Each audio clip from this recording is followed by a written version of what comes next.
আজ সকাল সকাল উঠে সালমান খানের মতো পোজ নিতে নিতে মাঠের দিকে হাঁটতে চলে আসি। গ্রামের ছেলে তো বস প্রকৃতিকে এমনি অনেক বেশি ভালোবাসি। ব্রাশ ফ্রাশ না করে সবুজ সবুজ বিরিয়ানি দিয়ে আমার সকালের ব্রেকফাস্টটা সেরে নিই। বাড়ি এসে রেডি সেডি হয়ে চলে আসি দোকানের দিকে, কারণ আমরা তিন মূর্তি এখন এক জায়গায় বেরোবো। সো আমাদের ল্যাম্বরগিনিটাকে স্টার্ট করে সাই করে রাস্তা দিয়ে চলে যাচ্ছিলাম। কোথায় যাচ্ছিলাম আমরা সেটা নিজেও জানি না। আরে বাস দেখো দেখো দেখো, চশমা পরে তো আমাকে একদম হিরো হিরো লাগছে বস।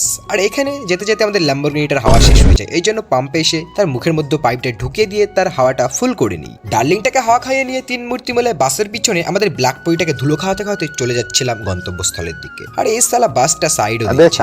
আর আজ আমরা এসেছিলাম রজতের ব্ল্যাক পরির পেট পরিষ্কার করতে, আই মিন সার্ভিসিং করতে। সো এখানে সার্ভিস করতে কিছুক্ষণ সময় লাগবে, তাই বাইকটাকে ওখানে স্ট্যান্ড করে আমরা এখানে এসে একটু গাছের ছায় বসেছিলাম। সো ওখানে বসে বোর হওয়ার থেকে চলে এসেছিলাম একটু স্টেশনের দিকে ঘুরু ঘুরু করতে। বাট এখানে এসে ট্রেনে উঠতে এ সালা ট্রেন তো যাই না, মনে হচ্ছে লিক হয়ে গেছে। এতে সালা হাওয়া দিতে হবে, বাড়ি থেকে পাম্পারটা আনতে হবে, কি করে দেবো বলো।